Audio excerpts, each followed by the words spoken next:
Welcome to the deep dive. Today, we're jumping into something that's really vital for pretty much any business operating online these days. Geo-restrictions. You can think of them like digital borders, Yeah. Websites put them up, and they can seriously limit how you access region-specific info, competitor data, stuff like that. Exactly. And for businesses looking to grow globally, or even just understand different markets, these digital fences, well, they can feel like a major hurdle. Yeah. It's not just knowing what they are, but maybe more importantly, how you can navigate them smartly.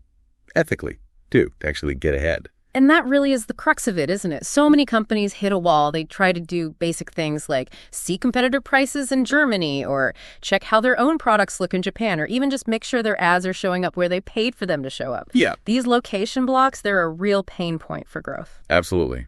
Which leads us to a potential way forward, something like Dakota proxy. It's designed as a more, let's say, sophisticated way to get around these restrictions ethically. Gives you access to a huge global network of IP addresses. But the focus is really on doing it responsibly. Responsible data access. All right, let's break that down. Starting from square one, what are geo-restrictions, technically speaking? How do these digital borders actually function? Okay, so fundamentally, it boils down to your IP address. Right, the string of number. Exactly. Think of it like your device's digital passport when it's online. When you go to a website, your request carries this IP address. The website server looks at it, checks it against a geographical database, and figures out roughly where you are in the world. So if my passport says I'm in a country where they've restricted access, boom, digital gate comes down. That's pretty much it. Yeah. And why do they do this? Well, lots of reasons. Content licensing is a big one, like streaming services.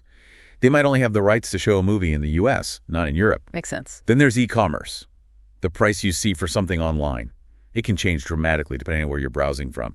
Shipping costs, local taxes, maybe even just different pricing strategies for different markets. Okay. Sometimes it's about tailoring services, or maybe a company's just launching a product slowly, one region at a time.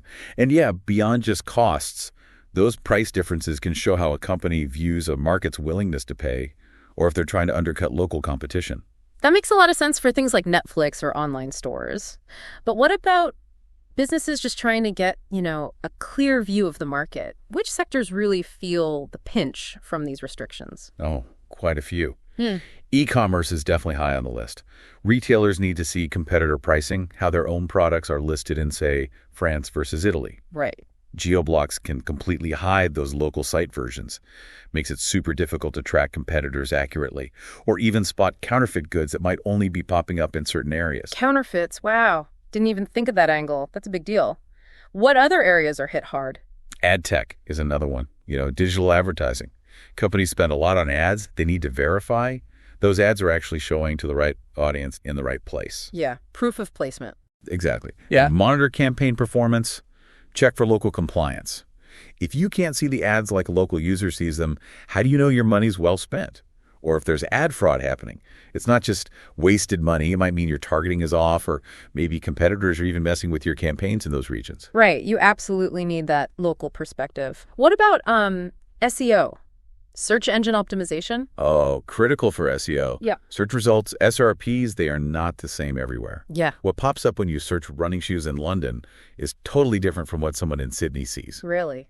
Even for the same search term? Absolutely. Language, local businesses, and search engine algorithms weighting local factors, it all changes. So SEO pros need to simulate searches from different locations. Otherwise, how do you optimize for Germany if you can only see U.S. results? Got it. It's like trying to understand local news by only reading international headlines. You miss all the important details. So yeah, not just language, but completely different rankings. Big challenge for global SEO. What else? Brand protection, definitely. Companies need to find unauthorized use of trademarks, logos, copyrighted stuff.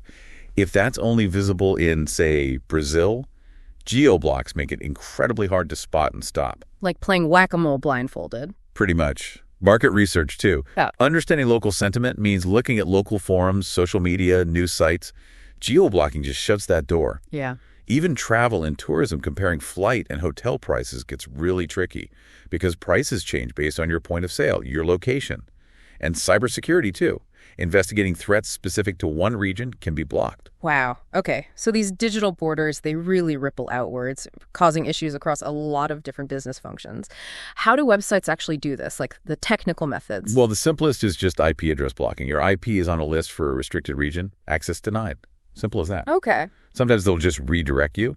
You try to access the U.S. site from the U.K., it pushes you to the U.K. version automatically. Yeah. Or you just get a message saying, sorry, not available here. Right. Seen those. More advanced sites might use something called a web application firewall, or WAF-E. Think of it like a smart security guard for the website. It has rules to spot and block suspicious traffic, including traffic from specific locations or IPs behaving strangely. And we touched on why licensing, local pricing, but are there other big business drivers behind setting up these restrictions? Oh, absolutely. Legal and regulatory compliance is huge. Think online gambling, they have to block access from places where it's illegal. Right, makes sense. Data privacy laws, like GDPR in Europe or CCPA in California, also influence how companies control access based on location. And then there's pure marketing strategy. Geo-targeting. Businesses want to show specific ads, offers, or even completely different website content to users in specific areas to boost relevance and hopefully fails. So the website I see here could look and feel totally different, offer different things than what you'd see accessing it from London or Tokyo. That really drives home how fragmented the web can feel. You mentioned those IP geolocation databases earlier. How good are they? Are they always accurate? They're the engine behind this, mapping IPs to locations. Generally, they're pretty good at the country level. Accuracy can sometimes drop off a bit when you try to pinpoint a specific city or region. Okay. And crucially, IP addresses get reassigned. People move. So these databases need constant updating to stay accurate. It's an ongoing thing. Okay, so geo-restrictions are big challenges for global business. Now, what happens if you try to just, get around them without the right tools? What are the pitfalls? Sounds like it could cause more problems. Oh, it absolutely can. Trying to bypass these things with, let's say, flimsy or unreliable methods, that often creates bigger headaches than the restrictions themselves. If your business relies on that geo-specific data, doing it wrong can disrupt everything. Like what are the actual risks if you take the wrong approach? Well, the most immediate risk is getting your IP address banned. Websites watch for weird activity, tons of requests from one IP, logins from all over the place quickly. If they spot that, they blacklist your IP. Access cutoff. Done. And those free or super cheap proxies, they often use shared IPs that tons of people are using, so they get flagged and banned really, really easily. Ouch. Yeah, that would stop things dead. What else? What other frustrations pop up? TEPI TCHAs. Those prove your human tests. Yeah. The worst. They appear when a site suspects bot activity, which often happens with unreliable proxies. Trying to automate data gathering and having to solve those manually every few minutes, it just kills productivity. There are tools to solve them, but they cost money, aren't perfect. Adds complexity. Sounds incredibly tedious. What about the tools themselves? Are all proxies basically the same? Definitely not. Relying on free or really cheap proxies is honestly a huge gamble. They're often slow, connections drop all the time, unstable. Right. Imagine trying to track live price changes when your connection keeps failing. The data you do get might be totally outdated. Useless, basically. Plus, security on those free ones, often non-existent. Your data could be intercepted. Whoa, okay. That sounds really risky, especially the security part. Are there, ethical or legal things to worry about, too? For sure. Just because you can technically get around a block doesn't mean you have the right to scrape all their data. Good point. Most websites have terms of service saying, don't do that. Violate them, you could face legal action. Yeah. And if you accidentally grab personal data without consent, you could be looking at massive fines under GDPR or CCPA. Reputational damage, too, if you're using proxies sourced unethically, like from botnets. So even if you manage to get some data with bad tools, it might not even be accurate or trustworthy. Exactly. Data quality tanks. If the proxy isn't really showing you the right location or it's feeding you old cached info, any decisions you make based on that are going to be flawed. Bad pricing strategies, missed opportunities, costly mistakes. This is painting a pretty grim picture for trying to do this on the cheap or without the right know-how. And the security risks you mentioned sound major. They really are. Free proxies, especially, can be dangerous. Some are literally set up by criminals to steal data passing through them. Logins, confidential info. It's like leaving your company's digital door wide open. And I guess these basic unreliable proxies probably lack the features a business actually needs for serious work, right? Precisely. They usually don't have automatic IP rotation, which you need to avoid getting detected. They might not support secure protocols like SOCKS5, which you need for some tasks. They can struggle with modern websites loaded with JavaScript, so you get incomplete data. And forget about targeting a specific city or ISP. They usually don't offer that level of control. Yeah. Plus, just the sheer hassle of managing them, constantly checking if they work, finding replacements for banned IPs, it eats up so much time and resources. Okay, message received loud and clear. Cutting corners here is a bad idea. It'll likely cost you way more in the end. So let's pivot to the solution you brought up, Dakota proxy. How does it offer a better way, an ethical and, actually effective way? Right.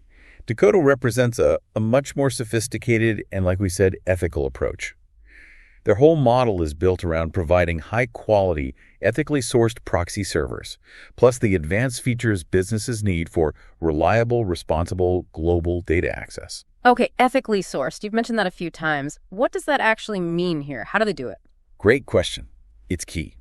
Dakota has this massive network, over 125 million IP addresses. But the crucial part is how they get them.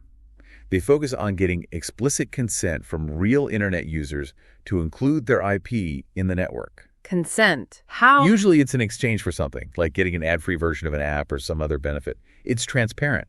This is totally different from shady methods like using botnets or hacked devices.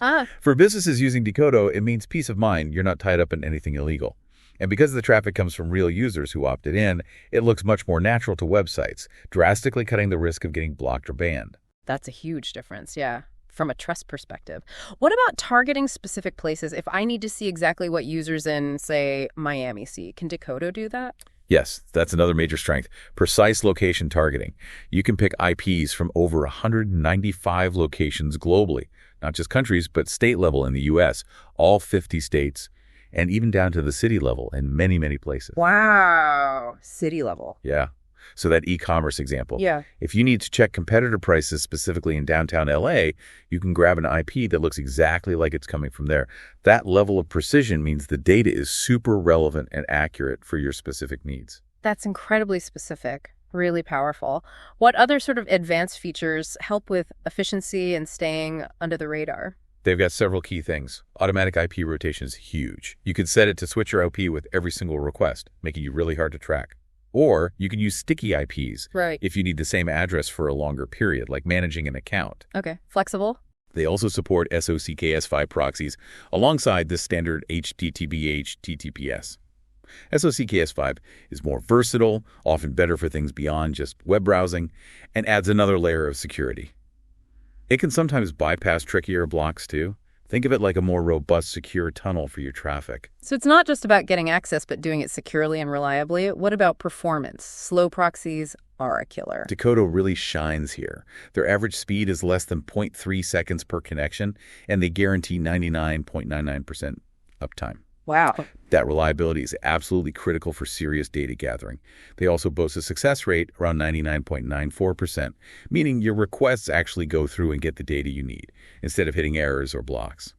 That's a world away from the free proxy nightmare we discussed. Those numbers sound fantastic. You mentioned different types of proxies Dakota offers. Can you quickly run through those? What's best for what? Sure. They have residential proxies over 115 million. These are IPs from real home internet connections. Like browsing from someone's house? Exactly. Websites trust these highly because the traffic looks totally legit. Great for blending in. Then there are static residential proxies, or ISP proxies. These mix the authenticity of residential IPs with the speed and stability you usually get from data centers. Great if you need a consistent residential IP for something like account management. Okay, best of both worlds sometimes. Then mobile proxies over 10 million. These come from real mobile devices on 3G, 4G, 5G networks. Super trusted, especially for checking mobile site versions or mobile ads. Think browsing from a real phone. They cover over 700 carriers, too. Crucial for mobile-first strategies. Definitely. They also offer data center proxies over 500,000. These are from servers and data centers. Very fast, cost-effective for tasks where the target website isn't super sensitive about detection. But yeah, sometimes easier to spot. Right. And finally, they have a site unblocker. This is like their heavy-duty solution for the really tough websites, the ones that are experts at blocking. It often includes smart ways to handle TCHAs and IP bans automatically. Sounds like a really comprehensive range, covering pretty much any need. And that ethical sourcing point keeps coming up, seems fundamental. It really is. It's a core value for them and a major plus for users. That consent-based model is just fundamentally different and better than relying on sketchy sources. Choosing an ethical provider like Decodo isn't just about compliance. It reflects well on your own business's standards. Right. Corporate social responsibility. Absolutely. Beyond the proxies themselves, what else does Decodo offer? Any tools or support? Yeah, they provide a whole ecosystem. There's an X browser for managing multiple accounts safely. They have browser extensions for Chrome and Firefox for easy integration. A proxy checker tool. Brandy. Plus, really good documentation, quick start guides, a public API so you can integrate it into your own software, and critically, 24/7 tech support if you run into issues. So they don't just give you the keys, they help you drive the car too. Is it easy to manage all this? The interface. Yeah, they have a very user-friendly dashboard. You can manage your subscriptions, generate the connection details, track your usage, even set up team access if multiple people need it. Okay. And importantly, they offer a 14-day money-back guarantee, so you can actually try it out without financial risk. Their system is built to scale, handle small users up to huge enterprise needs, flexible pricing to pay per IP or pay per gigabyte of data used, and that global coverage we talked about, 195 plus countries, tons of cities, gives you that genuine worldwide view. It really does sound like they've thought through the pain points and built a solid ethical platform to address them. I think so. By combining that huge ethical IP pool with the precise targeting, the advanced features, and that focus on performance and reliability, they really do give businesses the power to get the global data they need, safely and responsibly. So wrapping this up, the big takeaway seems to be those digital borders, geo-restrictions, they don't have to be roadblocks anymore. Maybe they're even opportunity with the right tools. Exactly. They don't have to hold your business back. And as we've discussed, Decodo Proxy provides that ethical, effective way through, that huge, clean network, the pinpoint targeting, the strong features. It lets businesses access that global view responsibly. So if you're listening and you felt that frustration, the content not available message, or just knowing you're missing crucial market data, well, now you know there's a legitimate, powerful way forward.